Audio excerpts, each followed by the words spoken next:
मेरी आवाज जहां तक पहुंच रही है, चंद्रपुर के माता काली की इस भूमि के आप तमाम आदरणीय बुजुर्गों का, माताओं बहनों का, नौजवान साथियों का, किसानों मजदूरों का, दुकानदारी करके, मेहनत मजदूरी करके, बिजनेस करके, नौकरी करके, अपने खून पसीने की कमाई से अपने परिवार का भरण पोषण करने वाले आप तमाम मेहनत का सावान का क्रांतिकारी इस्तकबाल करता हूं। आपका हार्दिक अभिनंदन।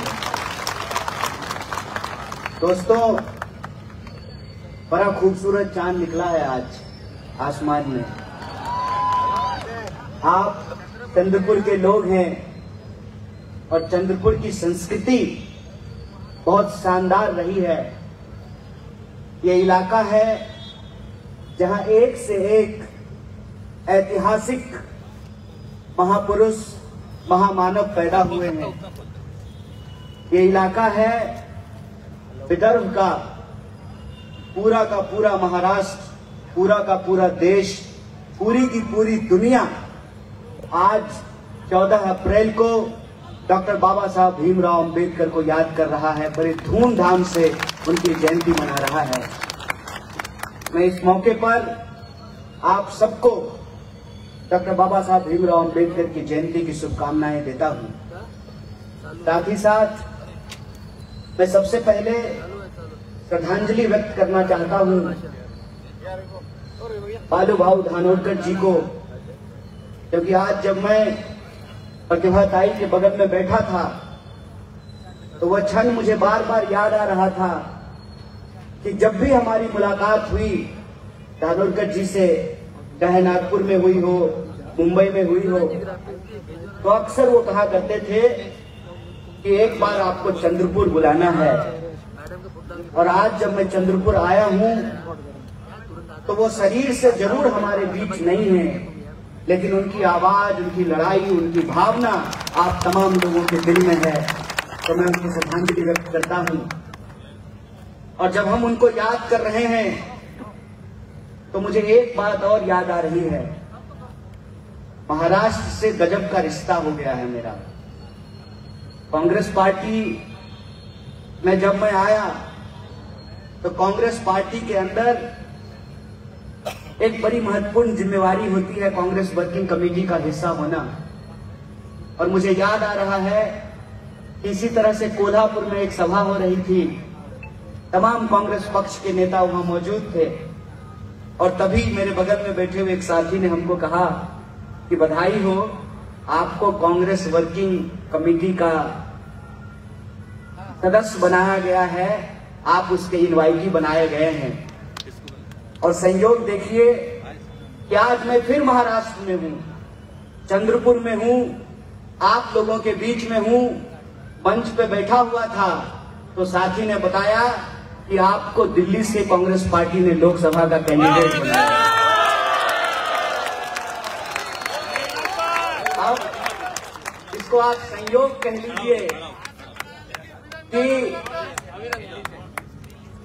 जब भी मैं महाराष्ट्र होता हूं, पता नहीं कौन सा रिश्ता हमारा इस जगह से निकल आता है। और कल जब हम रामटेक की सभा कर रहे थे तो हमने एक बात कही अपने महाराष्ट्र के तमाम आदरणीय बुजुर्गों, माताओं, बहनों और भाइयों को कि मैं जब भी महाराष्ट्र आता हूं, मैं महाराष्ट्र के लोगों को कुछ बताने या सिखाने नहीं आता हूं। मैं महाराष्ट्र आता हूं महाराष्ट्र से कुछ सीखने, कुछ समझने और लड़ने की हिम्मत लेने के लिए आता हूं। क्योंकि जब हम भारत के इतिहास को उठा करके देखते हैं तो जो महाराष्ट्र का स्वर्णिम इतिहास है उसको भुलाया नहीं जा सकता है। आप किसी भी चीज की बात कर लीजिए, आप धर्म की बात कर लीजिए, आप राजनीति की बात कर लीजिए, आप विज्ञान की बात कर लीजिए, आप बिजनेस की बात कर लीजिए, आप खेल की बात कर लीजिए, आप क्रिकेट की बात कर लीजिए, महाराष्ट्र अपना परचम बड़ी ऊंचाइयों में लहराता है, बड़े शान से लहराता है। और यहां आकर के कोई आपको क्या बताएगा कि आपको क्या करना चाहिए? कोई आपको क्या समझाएगा कि आपके लिए क्या सही है, क्या गलत है? आप यहां रहते हैं, आप यहां की हवाओं को अपने सांस में लेते हैं, यहां की मिट्टी की खुशबू आपके रगों में बहती है। आपको मालूम है आपकी हकीकत क्या है। आप जानते हैं कि रोज बरोज आप किन समस्याओं से जूझते हैं। आपके जीवन की सच्चाई क्या है वो आपसे ज्यादा कोई नहीं जानता है। इसीलिए कोई व्यक्ति बाहर से आकर के आपको ये नहीं समझा सकता है कि आपको क्या करना चाहिए। अब आप बताइए, प्रधानमंत्री जी यहां आए थे और चंद्रपुर के लोगों को बता रहे थे कि उनको क्या करना चाहिए। कहते हैं ना, घर में नहीं दाने और अम्मा चली भुनाने, नाच ना आवे आंगन टेढ़ा। जिसके पास खुद किसी चीज का कोई अनुभव नहीं है, अनुभव से लबालब, अनुभव से लबरेज, वो महाराष्ट्र के लोगों को क्या बता सकता है कि उसको क्या करना चाहिए और क्या नहीं करना चाहिए। और मैं सिर्फ गुस्सा नहीं व्यक्त कर रहा हूं, मैं चिंता भी व्यक्त कर रहा हूं कि पंत प्रधान की मौजूदगी में किस तरीके से भाजपा के प्रत्याशी ने न सिर्फ चंद्रपुर की माताओं और बहनों का, बल्कि इस देश की संस्कृति और इतिहास का अपमान किया है। भाई बहन का रिश्ता हमारी संस्कृति में सबसे पवित्र रिश्ता माना जाता है। इतना पवित्र माना जाता है कि किसी दो विपरीत धर्म के लोग, अलग अलग धर्म के लोग भी राखी का पवित्र बंधन अगर किसी की कलाई पे बांध ले तो उसकी रक्षा करने की जिम्मेवारी एक दूसरे की होती है। आज उस रिश्ते को कलंकित करने का काम किया गया है और वहीं पे वो नहीं रुके। अभी आपके सामने में आपकी आमदार हैं और मैं पूरी उम्मीद करता हूं कि आपके आशीर्वाद से ये खासदार भी बन जाएंगी। यहां जब वो बोल रही थी तो रो रही थी क्या? रो तो नहीं रही थी। बिल्कुल साफ साफ शब्दों में उन्होंने कहा, मला मराठी येत नहीं, लेकिन मुझे इतनी मराठी आती है कि जब महिलाओं के सम्मान की बात हो सके तो मैं उस बात को समझ सकूं। वो बता रही थी कि भाजपा के जो प्रत्याशी हैं वो महिलाओं का अपमान कर रहे हैं और वहां खड़ा होकर के महिलाओं का अपमान कर रहे हैं जिस धरती से इस देश को पहली महिला राष्ट्रपति मिला है, प्रतिभा देवी सिंह पाटिल। और बात सिर्फ प्रतिभा देवी सिंह पाटिल जी की नहीं है। आज जब हम डॉक्टर बाबा साहब भीमराव अंबेडकर को याद कर रहे हैं तो डॉक्टर बाबा साहब क्या कहते थे? डॉक्टर बाबा साहब कहते थे कि किसी भी समाज की प्रगति इस बात से आंकी जाएगी, इस बात से देखी जाएगी कि वहां पर महिलाओं को आगे बढ़ने का कितना अधिकार मिला है, महिलाओं को कितना सम्मान मिला है। ये डॉक्टर बाबा साहब भीमराव अंबेडकर के शब्द हैं। और डॉक्टर बाबा साहब भीमराव अंबेडकर जिनको अपना गुरु मानते थे, महात्मा ज्योतिबा फूले, महात्मा ज्योतिबा फूले की धर्मपत्नी सावित्रीबाई फूले अगर नहीं होती तो आज जो पढ़ी लिखी महिलाएं इस जाहिर सभा में बैठी हुई हैं वो नहीं बैठ पाती। ये सावित्रीबाई फूले का देन है। और यही अपमानित भाषा, ऐसी ही कलंकित सोच, ऐसी ही ओछी सोच रखने वाले लोग जब सावित्रीबाई फूले स्कूल के लिए जाती थी तो उनके ऊपर गोबर फेंकने का काम करते थे। तो अपने बैग में, अपने झोले में वो एक एक्स्ट्रा कपड़ा लेकर के जाती थी, जो कपड़ा घर से स्कूल आते हुए गंदा कर दिए जाते थे। ऐसी गंदी मानसिकता वाले लोगों के द्वारा उस कपड़े को बदल करके दूसरा कपड़ा पहन करके वो बच्चियों को पढ़ाती थी, बच्चियों को शिक्षा देने का काम करती थी। आज वही मानसिकता इस समाज पर हावी हो रही है। और जब वो मानसिकता इस समाज पर हावी हो रही है तो माता जिजाऊ बाई को हमको याद करने की जरूरत है, अहिल्याबाई होलकर को हमको याद करने की जरूरत है कि हमारे समाज में, हमारे देश में हम देवियों की पूजा करते हैं। अभी नवरात्रा चल रहा है, बोलिए, कन्याओं को भोजन कराया जाता है कि नहीं कराया जाता है? कुमारी कन्याओं को भोजन करा करके हम पुण्य का काम करते हैं कि नहीं करते हैं? बार बार बार बार महिलाओं का अपमान करना। अरे सामने से लड़ाई हो रही है ना, एक तरफ आपका तोड़ जोड़ करके बनाया हुआ गठबंधन है, दूसरी तरफ इंडिया ब्लॉक है। एक तरफ हर पार्टी को तोड़ करके आपने गठबंधन बनाया है। कहते थे कि एक अकेला, याद है ना? तो अकेला हो गए ही ना, पत्नी को छोड़ दोगे तो अकेला ही रहोगे। एक अकेला, क्या हुआ उस एक अकेले का? उस एक अकेले की हालत यह है कि महाराष्ट्र में अगर आप गिनती करना शुरू करेंगे तो पहले बाला साहब ठाकरे जी की शिवसेना तोड़ी, शिंदे जी को लेकर के आए, तब काम नहीं चला तो फिर पवार साहब की एनसीपी तोड़ी और भतीजा जी को लेकर के आए, अजीत दादा को लेकर के आए, तब भी काम नहीं चला तो कांग्रेस के उन नेताओं को शामिल करना शुरू किया जो अपना चुनाव हार चुके हैं। मिलिंद देवरा जी चुनाव नहीं जीत पाए थे, अशोक चौहान जी कांग्रेस पार्टी में चुनाव नहीं जीत पाए थे, उनको भाजपा में शामिल कराया, तब भी नहीं हुआ तो राज ठाकरे जी बिना पानी पिए मोदी जी और अमित शाह जी को गाली देते थे, उनको शामिल कराया है। क्या हुआ भैया? एक अकेला, ये कौन सी बारात जमा कर ली है?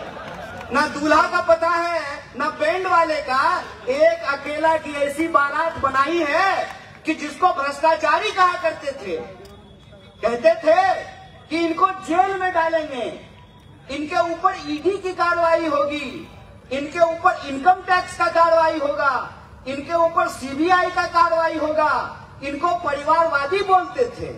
बताइए, जब तक अजीत दादा कांग्रेस के साथ थे तब तक परिवारवादी थे, जो ही फडणवीस जी के साथ बैठे हैं तो परिवारवादी नहीं रहे हैं वो। ये बेईमानी आप देख रहे हैं, अपनी आंख से इसको देखिए आप और समझिए। और चंद्रपुर के लोगों के कहने की जरूरत नहीं है। पूरे देश में जब नशा का खुमारी था, नशा सर चढ़ करके बोल रहा था, जब 2019 में वो नशा आपके ऊपर नहीं चढ़ा तो 2024 में आपके ऊपर क्यों चढ़ेगा? आप तो वो समझदार लोग हैं जो तब इनके भुलावे में नहीं आए तो अब इनके भुलावे में क्या आएंगे, क्योंकि इनकी सच्चाई तो पूरे देश को पता चल रहा है, पूरे देश को पता चल रहा है। कहते हैं भ्रष्टाचार पे कार्रवाई करेंगे। भ्रष्टाचार पे कार्रवाई तब करेंगे ना जब वो भ्रष्टाचारी दूसरी पार्टी में रहेगा। जो ही आपकी पार्टी में आ जाएगा तब तो आप उसको जीजा जी कहना शुरू कर देंगे। यही हो रहा है ना। दो ऑप्शन है आपके पास, आप या तो जेल चले जाइए या भाजपा में आ जाइए। भाजपा में जो ही आप आ गए फिर तो आपकी जो है सारी गलती माफ है और आप बिल्कुल धुल करके ऐसे चकाचक साफ हो गए हैं जैसे वॉशिंग मशीन में ही आपके कपड़े के ऊपर आयरन भी हो चुका है। ये हमारे आंखों के सामने हो रहा है। और ये क्यों हो रहा है? ये इसलिए हो रहा है कि प्रतिभा ताई ने एक नाम लिया अपने भाषण में। उन्होंने कहा कि देश में हिटलर शाही लाई जा रही है। हिटलर शाही जब हम बोलते हैं उसका क्या मतलब होता है? उसका मतलब ये होता है कि इस देश के भीतर संविधान का शासन है। और संविधान के शासन का क्या मतलब होता है? संविधान के शासन का मतलब ये होता है कि डॉक्टर बाबा साहब भीमराव अंबेडकर ने, संविधान सभा ने एक संविधान बनाया और उस संविधान में यह बात सुनिश्चित की गई कि यहां पर राजा का बेटा राजा नहीं होगा। जनता के पास वोट का अधिकार है और जनता जिसको वोट देगी, जनता जिसको चुनेगी, वो जो है प्रत्याशी होगा जीता हुआ, और जीते हुए प्रत्याशी जिसको चुनेंगे वो मुख्यमंत्री होगा, वो प्रधानमंत्री होगा। पिछले कुछ सालों में हमने क्या देखा है? हमने ये देखा है कि आपने वोट दिया महाविकास आघाड़ी को, आपने वोट दिया कांग्रेस को, आपने वोट दिया एनसीपी को, विधायक जी चले गए बीजेपी में। और बीजेपी में भी क्या हो रहा है? बीजेपी में ये हो रहा है कि पहले आडवाणी जी हुआ करते थे पीएम इन वेटिंग, आजकल फडणवीस जी हैं सीएम इन वेटिंग। मतलब अपने ही नेता को, अपने ही कार्यकर्ता को वो पीछे छोड़ करके बाहर से लाए हुए लोगों को बिठा करके सीएम बना रहे हैं, मंत्री बना रहे हैं। तो एक बात बताइए कि प्रधानमंत्री जी, पंत प्रधान जी किस मुंह से कांग्रेस को गाली देते हैं कि जो कांग्रेस के नेता यूपीए के वक्त में भी मंत्री बने हुए थे, वही कांग्रेस के नेता एनडीए के वक्त में भी मंत्री बने हुए हैं। तो आपने कौन सा भ्रष्टाचार के ऊपर कार्रवाई किया है? आपने कौन सा परिवारवाद के ऊपर कार्रवाई किया है? ये बेईमानी हमारे आंख के सामने हो रही है। और ये बेईमानी क्यों हो रही है? ये बेईमानी इसलिए हो रही है कि धीरे धीरे इस देश की जनता को ये एहसास करा दिया जाए कि आपके हाथ में कुछ नहीं है, आपके हाथ में कुछ नहीं है, आपके सामने अत्याचार होता रहेगा लेकिन आप कुछ कर नहीं सकते हैं। यह बात हमारे दिमाग में बिठाने की कोशिश की जा रही है। और कैसे बिठाने की कोशिश की जा रही है? प्रचार के माध्यम से हमारे दिमाग में यह बात बिठाने की कोशिश की जा रही है। अब आप बताइए, चुनाव हो रहा है, 19 तारीख को वोट होगा, आप जिसको चंद्रपुर में वोट दीजिएगा वही आपका खासदार बनेगा ना? क्या वही खासदार बनेगा ना? फिर यह बात कहां से बोली जा रही है? अब की बार 400 पार कैसे बोला जा रहा है? यह आत्मविश्वास पंत प्रधान को कहां से आ रहा है कि चुनाव होने से पहले ही, वोट होने से पहले ही, अभी पहले चरण का भी वोटिंग नहीं हुआ है, 7 चरण में मतदान होना है और कह रहे हैं अब की बार 400 पार। इनको कैसे मालूम है? ज्योतिषी हैं? ज्योतिषी हैं क्या? क्या भविष्य देखते हैं? अगर भविष्य देखते हैं तो प्रधानमंत्री जी ये भी बता दीजिए कि अब की बार पेट्रोल कितना 100 पार होगा। ये भी बता दीजिए कि अब की बार गैस सिलेंडर कितना 100 पार होगा। अब की बार कितने और किसानों को इस देश में आत्महत्या करनी पड़ेगी, कितने और नौजवानों को आत्महत्या करनी पड़ेगी, बेरोजगारी कितना पार होगा, महंगाई कितनी पार होगी, ये भी जरा देश को बता दीजिए। बता दीजिए ना। इसका क्या मतलब है? इस बात को समझिए। जब सत्ता को इस बात का अहंकार होता है कि हमको जनता को वोट की जरूरत नहीं है, तब उसके मुंह से ऐसी भाषा निकलती है। भाजपा के कैंडिडेट को चंद्रपुर में महाराष्ट्र की महिलाओं का, देश की महिलाओं का, हमारी प्रत्याशी का अपमान करने की हिम्मत कहां से आती है? क्योंकि उसको मालूम है कि सब कुछ हमने खरीद लिया है। एजेंसी हमारे कंट्रोल में, मीडिया हमारे कंट्रोल में, सारा प्रचार तंत्र हमारे कंट्रोल में। तो प्रचार के माध्यम से लोगों के दिमाग में ये बिठा देंगे कि अब की बार 400 पार, लोग हमको वोट दे ना दें लेकिन हम सीट जीत जाएंगे। ये जो खतरा है, यह खतरा हम लोगों को समझना पड़ेगा। हम लोगों को समझना पड़ेगा कि कौन सी साजिश हमारे साथ रची जा रही है। आज ये ऐसी भाषा बोल रहे हैं और जैसा कि हमारे जिला अध्यक्ष जी ने कहा कि धीरे धीरे ये इस देश के संविधान को बदलने का काम करेंगे। और संविधान का शासन अगर नहीं होगा, इसका क्या मतलब है? इसका मतलब यह है कि संविधान ने आज हमको एक अधिकार दिया है। अधिकार क्या है? कि हम मंच पे जो बैठे हुए लोग हैं, हमारा भी वोट एक है, जो लोग यहाँ खड़े हैं उनका भी वोट एक है, और आप सब लोग जो कुर्सियों पर बैठे हुए हैं, आपका भी वोट एक है। यह है संविधान की ताकत। यह है संविधान की ताकत कि हवाई जहाज से उड़ने वाला का भी वोट एक होता है और जमीन पर बैठ करके जूता सिलने वाले का भी वोट एक होता है। यह है संविधान की ताकत। और यह जो वोट की ताकत से 5 साल में हम सरकार बदल सकते हैं, हम व्यवस्था बदल सकते हैं। जिस सरकार ने हमारे लिए काम नहीं किया उस सरकार को हम पलट सकते हैं। यह आत्मविश्वास यह हमसे छीन लेना चाहते हैं। हमारे दिमाग में यह बात बिठा देना चाहते हैं कि अब की बार 400 पार। तो आपको मन में लगने लगेगा कि भाजपा जब जीत ही रही है, जब शिंदे जी भी उन्हीं के साथ हैं, फडणवीस जी भी वही गाना गा रहे हैं, अजीत दादा भी वही हैं, कांग्रेस के नेता को भी तोड़ लिया, अब तो राज ठाकरे भी कह रहे हैं कि मोदी जी बड़ा बढ़िया आदमी है। इसका मतलब वोट नहीं देते। और आपके दिमाग में यह बात बिठा दी जाएगी कि जब जीत ही रहा है और हम हार ही रहे हैं तो आपका आत्मबल नीचे हो जाए। और आत्मबल नीचे कैसे होता है, और आत्मबल जब इंसान का नीचे हो जाए तो मुनाफा कैसे कमाया जाता है, उसका एक उदाहरण मैं आपको देना चाहता हूं। टीवी पे एक ऐड आता था ना, फेयर एंड लवली लगाने से मुंह गोरा हो जाएगा, आता था ना। एक आदमी हमको बता दीजिए जो फेयर एंड लवली लगा करके अपना मुंह गोरा कर लिया। एक आदमी बता दीजिए, एक आदमी बताइए।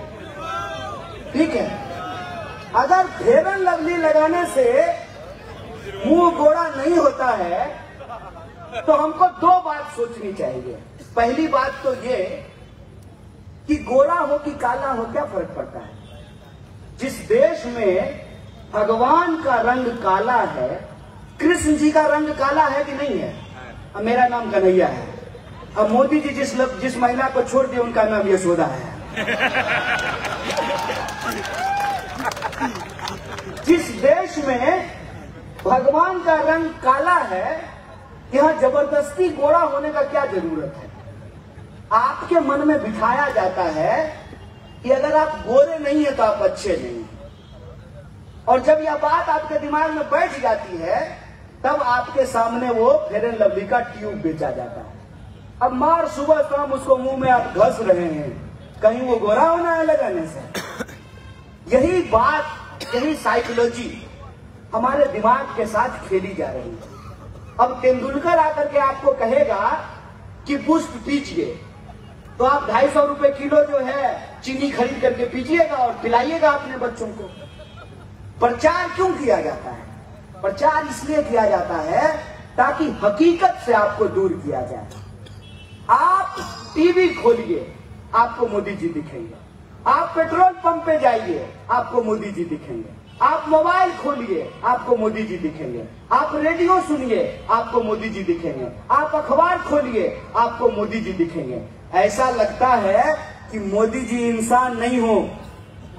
अभी तो भाजपा के नेताओं ने ये कहना भी शुरू कर दिया है, कहना शुरू कर दिया है कि मोदी जी भगवान है। ऐसा वो क्यों बोल रहे हैं? ऐसा वो इसलिए बोल रहे हैं कि नाम लेंगे मोदी जी का, नाम लेंगे मोदी जी का, फोटो दिखाएंगे मोदी जी का, तो उसके पीछे ये सवाल गुम हो जाएगा कि आपने सरकार चलाई इस देश में 10 साल। 10 साल के कार्यकाल में आपने कौन सा ऐसा 10 काम किया है कि जिसके आधार पे आपको 2024 में भी वोट दिया जाए? यह सवाल अब की बार 400 पार के पीछे छुप जाएगा कि अब की बार देश में सबसे ज्यादा बेरोजगारी क्यों है। यह सवाल छुप जाएगा कि जो सिलेंडर 400 रुपए में मिलता था वो सिलेंडर 1200 रुपए में क्यों मिल रहा है। यह सवाल छुप जाएगा कि जो सोना 35,000 रुपए 40,000 रुपए तोला मिलता था वो 75,000 रुपए तोला क्यों मिल रहा है। यह सवाल छुप जाएगा कि इस देश के अंदर रोज बरोज कमर तोड़ महंगाई क्यों बढ़ रही है। और पढ़ने लिखने के बावजूद, डिग्री होने के बावजूद, प्रधानमंत्री की तरह नकली डिग्री नहीं, ओरिजिनल इंजीनियरिंग का डिग्री होने के बावजूद लोगों को नौकरियां क्यों नहीं मिल रही है। हर मिनट महिलाओं के साथ अत्याचार क्यों हो रहे हैं। हर घंटे 2 नौजवान आत्महत्या क्यों कर रहे हैं। हर घंटे 2 किसान आत्महत्या क्यों कर रहे हैं। क्यों काम धंधा कम होता जा रहा है। क्यों हमारी उम्र में, हमारे पूर्वज हमारे माता पिता जितना काम कर पाए आज हम क्यों नहीं कर पा रहे हैं। उन्होंने नौकरी की, बच्चों को पढ़ाया, बेटियों की शादी की, घर बनाया और अपने माँ बाप का भरण पोषण किया। आज जो नई पीढ़ी है वह यह काम क्यों नहीं कर पा रही है। हम में से ज्यादा नौजवान आज भी माँ बाप के बनाए घर में रह रहा है, अपना घर नहीं बना पा रहा है। क्यों? क्योंकि आप एजुकेशन लोन लेकर के पढ़ाई करते हैं और नौकरी मिलने से पहले, नौकरी बाद में मिलती है, कर्जदार आप पहले बन जाते हैं। ईएमआई की हालत यह है कि वॉशिंग मशीन से लेकर के, फ्रिज से लेकर के गाड़ी तक हर चीज ईएमआई पे चल रहा है। ये जो हालत हुई है अर्थव्यवस्था की, उसका जवाबदेह कौन है? और जो वादे सरकार ने किए थे, प्रधानमंत्री जी ने अपने मुंह से किए थे, उन वादों का क्या हुआ? वादा किया था ना कि सबके खाते में 15 लाख रुपया पहुंचाएंगे। एक आदमी बता दीजिए जिसके खाते में 15 लाख रुपया सरकार ने भेजा हो। कोई एक आदमी?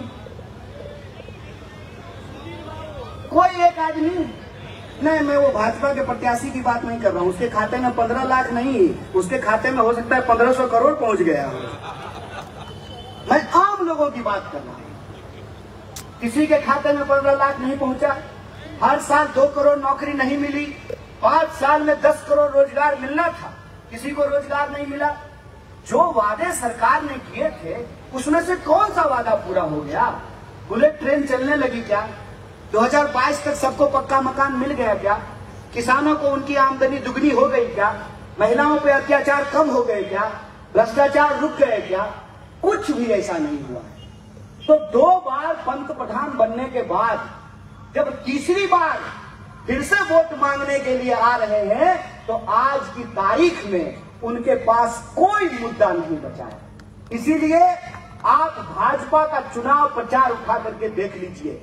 उनके चुनाव प्रचार में रोजगार की बात गायब है, महंगाई की बात गायब है, महिला सुरक्षा की बात गायब है, किसानों की आमदनी दुगनी करने की बात गायब है, एमएसपी की बात गायब है। ये सब शब्द उनके भाषणों से गायब हो चुके हैं। इसीलिए जब उनके पास बोलने के लिए कुछ नहीं बचा है तो भाजपा के प्रत्याशी भाई बहन के पवित्र रिश्ते को बदनाम कर रहे हैं। भाजपा के प्रत्याशी हमारी प्रत्याशी के महिला होने के चलते आंसू होना गलत बात है क्या?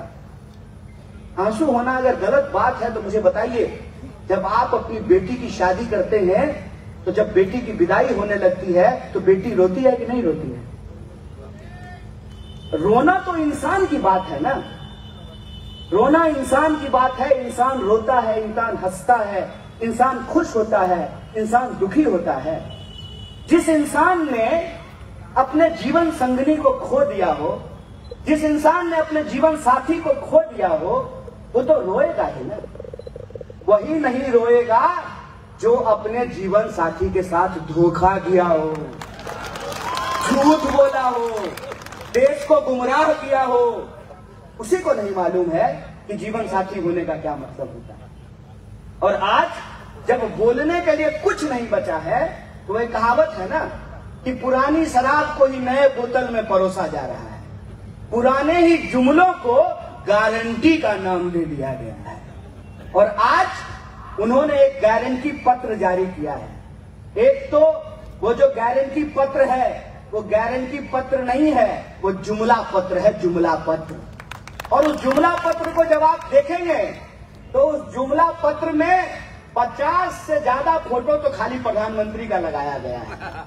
अगर प्रधानमंत्री का फोटो लगाने से हमारा कल्याण होता हो तो हर पेट्रोल पे प्रधानमंत्री का फोटो लगा होता है, वहां पे पेट्रोल 100 रुपए की वजह 50 रुपए लीटर मिल रहा होता। और उस पूरे के पूरे पत्र में कहीं भी एमएसपी की बात नहीं की गई है, रोजगार की बात नहीं की गई है, और इस देश के भीतर नौजवानों के भविष्य के साथ जो खिलवाड़ किया जा रहा है उस पर कोई बात नहीं किया। इसीलिए आप तमाम लोगों को तय करना है, 3 चीज आपको तय करना है। पहला कि वोट आपको देना है। आप जिसको वोट दीजिएगा 400 पार क्या, वो 500 पार भी हो सकता है, लेकिन ये अधिकार जनता का है जनता तय करेगी कि किसको जिताना चाहती है, किसको हराना चाहती है। दूसरी बात कि अगर चुनाव हो रहा है तो चुनाव इस बात के बीच में होगा कि अगर इस देश के अंदर चुनाव होंगे तो जनता के सवालों पर चुनाव होंगे। बीजेपी बताए कि 10 साल में उन्होंने देश के लोगों के लिए क्या किया, कितना रोजगार दिया, कितनी महंगाई कम की, कितनी सड़कें बनाई, कितना एम्स खोला, कितने IIM खोले, कितनी फैक्ट्रियां खोली, कितना किसानों का कर्जा माफ किया, ये बीजेपी बताए। और फिर हम बताएंगे कि हमने देश के लिए क्या किया है और हम देश के लिए क्या करना चाहते हैं। हम चाहते हैं कि इस देश के भीतर जो लोग हैं, लोगों की जो समस्याएं हैं, उसका निराकरण किया जा सके।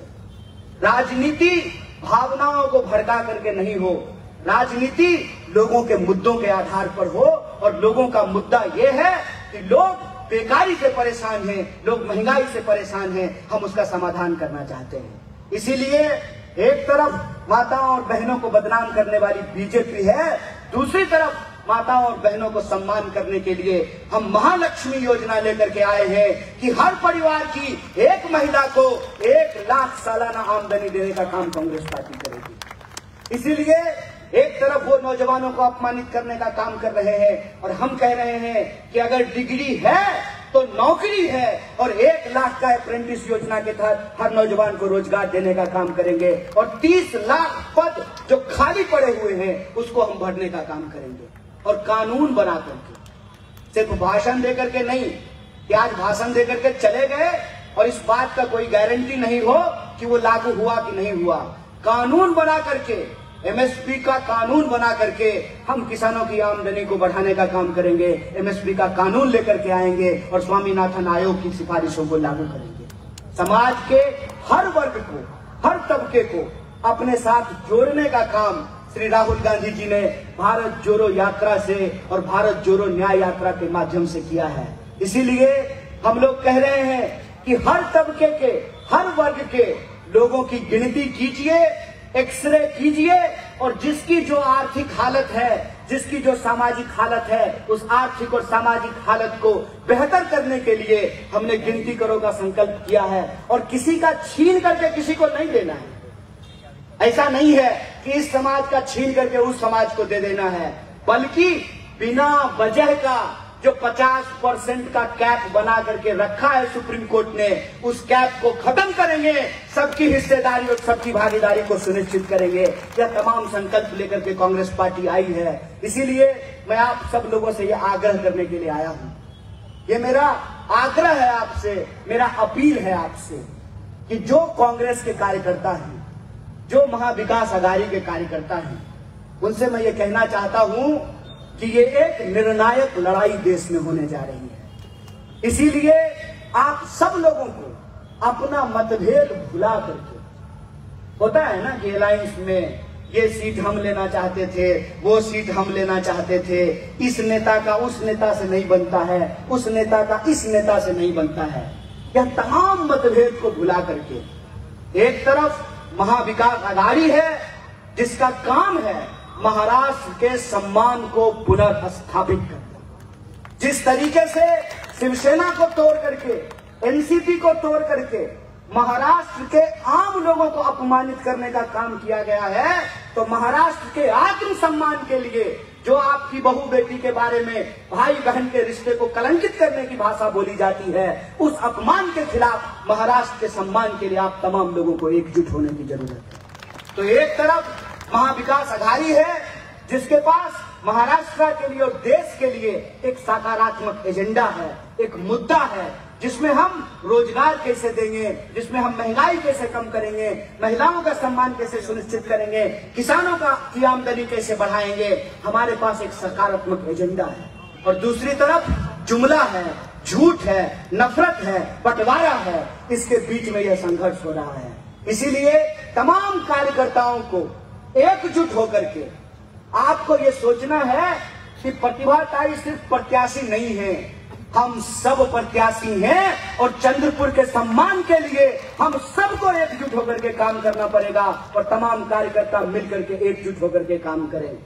और दूसरी बात कि यह जो निर्णायक और विचारधारात्मक लड़ाई है, इस लड़ाई में इस देश को यह तय करना है कि क्या जुमलेबाजी करते हुए हर साल दर साल, हर 5 साल के बाद कोई व्यक्ति चुनाव जीत जाएगा, क्या इस देश की 140 करोड़ जनता उस शासक को सबक सिखाएगी और उसको बताएगी कि आने वाले समय में इतिहास में कोई ऐसा इंसान नहीं हो जो अब की बार 400 पार बोल करके देश की जनता को अपमानित करने का काम करे, उसको सबक सिखाने का काम करेगी। इसका फैसला आप लोगों को लेना है। इसीलिए मैं आप सबसे आग्रह करने के लिए आया हूं कि आप एकजुट रहें, मुस्तैद रहें, सशक्त रहें और मन में इस बात को लेकर के चलें कि इस बार चंद्रपुर में न सिर्फ आपको प्रतिभा ताई का हाथ मजबूत करना है, बल्कि महाराष्ट्र के सम्मान के लिए, पूरे देश के सम्मान के लिए, पूरे देश को एक मैसेज भेजना है कि जब जब सत्ता अहंकारी होती है तो सत्ता के अहंकार के सामने जनता खड़ी हो जाती है, जन आंदोलन बन जाता है, उस अहंकार को चूर करने का काम करती है। और दो विचार के रूप में आपको, दो विचारधारा के बीच में जो संघर्ष है, उसमें एक विचारधारा को आपको चुनना है। एक तरफ नफरत की भाषा है, बंटवारे की भाषा है और लोगों के मुद्दों को गुमराह करने की भाषा है, और दूसरी तरफ गांधी की भाषा है जिसमें हम कहते हैं रघुपति राघव राजा राम, पतित पावन सीताराम, ईश्वर अल्लाह तेरो नाम, सबको सन्मति दे भगवान। सबकी सन्मति के लिए हमको काम करना है। इसी आशा और विश्वास के साथ कि आप सब अगर एकजुट हैं तो सिर्फ चंद्रपुर में ही नहीं, सिर्फ महाराष्ट्र में भी नहीं, दिल्ली में भी और देश में भी महाविकास अघाड़ी जीतेगी, इंडिया ब्लॉक जीतेगा और झूठ को हम परास्त करेंगे। इसी आशा और विश्वास के साथ आप तमाम लोगों का तहे दिल से शुक्रिया अदा करते हुए, आपको धन्यवाद कहते हुए, और एक बार फिर से हमारी बहादुर साथी, और ये रोने वाली साथी नहीं है, आपके हक के लिए लड़ने वाली साथी है, हमारी प्रत्याशी प्रतिभा जी को शुभकामनाएं देते हुए अपनी बात को खत्म करूंगा। शुक्रिया। इनकलाब जिंदाबाद। जय हिंद, जय भारत, जय महाराष्ट्र।